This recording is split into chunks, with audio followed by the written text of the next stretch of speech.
बांग्लादेश में आनन फानन में हुए तख्ता पलट ने न सिर्फ दुनिया को चौंका दिया है बल्कि ये भारत के लिए भी चिंता का विषय साबित हो सकता है। बांग्लादेश की प्रधानमंत्री शेख हसीना का यूं देश और पद कर छोड़कर चले जाने से भारत के लिए भी कई मुश्किलें बढ़ने के साथ विदेश संबंधों में खटास आ सकती है। शेख हसीना ने भारत विरोधी ताकतों को अपने देश में पनपने नहीं दिया।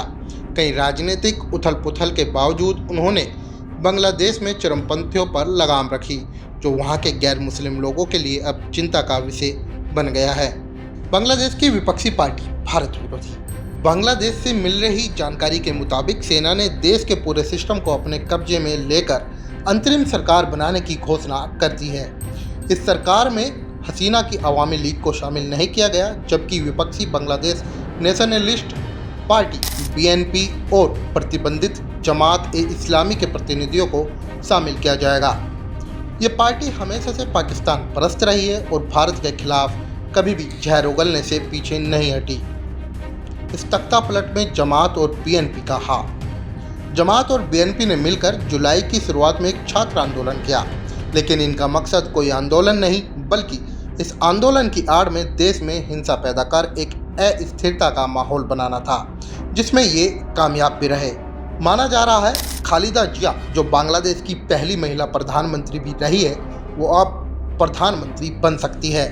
ये हमेशा से भारत के धुर विरोधी रह चुकी है। फिलहाल तो भारत यही उम्मीद करेगा कि सेना नई सरकार के साथ नरमी से पेश आए और एक अच्छी विदेश नीति के साथ भारत के साथ काम करे। हसीना के समय में भारत ने बहुत से क्षेत्रों में पड़ोसी मुल्क के साथ परियोजनाओं पर कार्य किया, जैसे ऊर्जा और कनेक्टिविटी पर ध्यान केंद्रित करने वाली विकास साझेदारी फली फूली।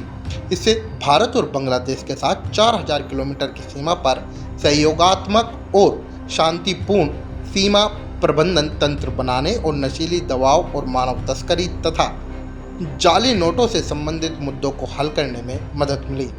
भारत इस बात को लेकर चिंतित होगा कि ढाका में नई सरकार के आने के बाद इस तरह की पहल कैसे प्रभावित होगी। देश और दुनिया की बड़ी तमाम खबरों के लिए देखते रहे इन खबर।